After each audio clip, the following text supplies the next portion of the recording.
How's it going, everyone? So, with the latest chapter of Tokyo Ghoul being out, and that revelation that happened at the end of the chapter where we're getting to realize now that Amon is going to be back, whether or not he's a clone or not is still a mystery, but also the fact that they revealed that Rize clones are currently being bred within the CCG, within their research labs, and I was going to make a review on that chapter, but then I actually thought about this discussion that I was planning to make for a while now, and actually this seems like a better time than any to actually bring it up, because the discussion video I wanted to make for a while now contains to Rize, and since Rize kind of popped up again technically within this chapter, I actually want to talk about and get the discussion started on this topic of whether or not Rize, the original Rize, the one that we met all the way back in chapter 1 of Tokyo Ghoul, whether or not that character will make a return and be at the forefront of this story. Much like how I made my Toka video discussing if she's going to be making a comeback, I also am wondering now, is Rize going to be coming back? Because if you think about the overall story of Tokyo Ghoul,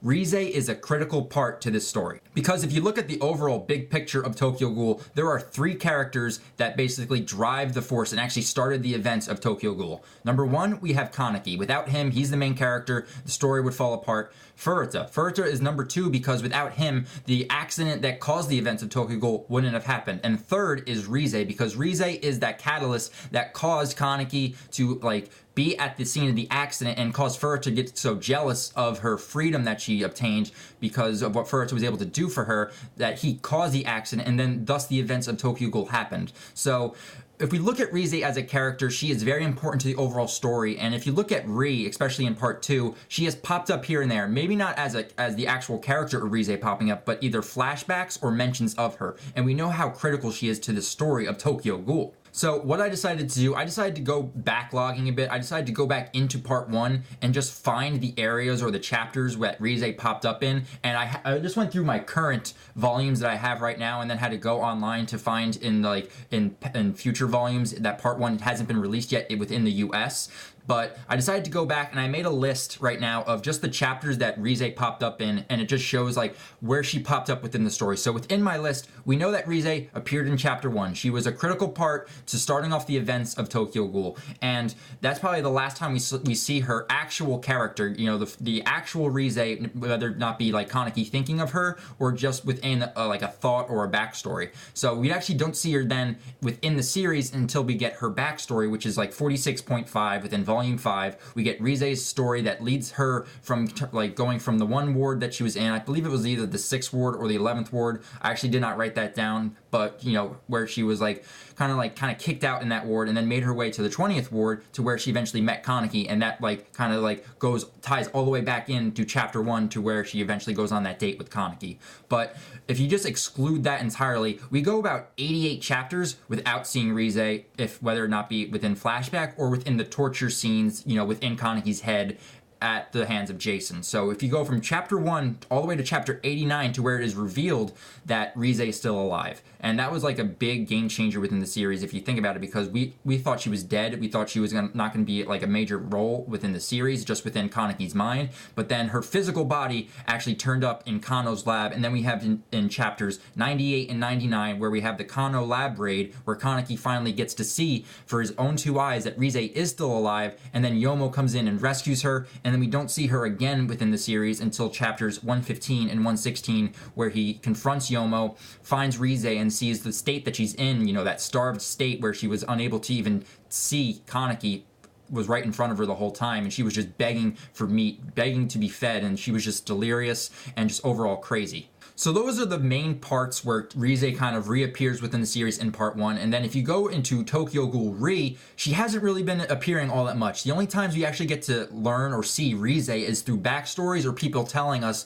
where Rize came from, and then we got that reveal or that revelation that she belongs to the Washu clan. So just with all the information that within Tokyo Ghoul and Tokyo Ghoul Ri, what Ishida has basically laid out in front of us to learn about and to discuss and theorize, is we know that Rize is a critical part to the story of Tokyo Ghoul, not just for Kaneki's sake, but also for the Washu clan as well. Another interesting correlation between part 1 and part 2, if you go back to around like chapter 100, around 98 to 100, you know that there was Kano's lab raid, and we also know that this is where clones, or at least, you know, other other experiments that Kano was experimenting on with Rize's Kagane appeared in that chapter. And then if we go to chapter 110 of Tokyo Ghoul Re, we have Rize's either Quinkes or Rize Kagane like experiments or clones being held within the CCG's lab. So there's kind of that correlation within there, and it kind of shows how like the story of Tokyo Ghoul Re is going on a linear path similar to what Tokyo Ghoul was, and it has been doing that since the very beginning of Re,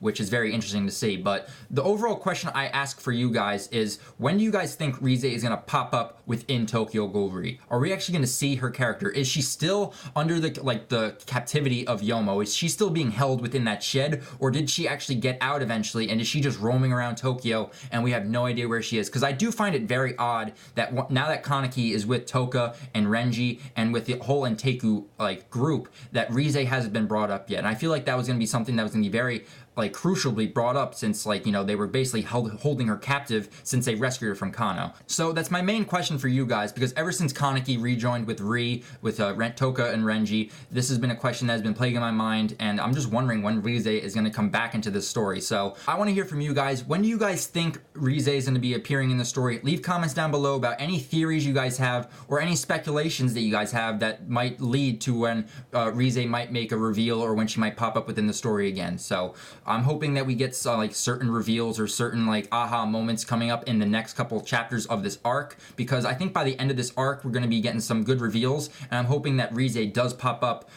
sooner rather than later. So that's going to be it for this discussion, guys. I hope you guys are enjoying my content that I'm providing on Tokyo Ghoul. I'm going to be doing a lot more, and I do have plans to do reviews on part 1 of Tokyo Ghoul. I want to add that to my channel, and I want to get back into it, and so we can delve and just go back and enjoy the series that we got started with, and I would really enjoy that. So that's it for this video, guys, and until my next Tokyo Ghoul review, reaction, or discussion, I'll talk with you guys later. Alright guys, see you later.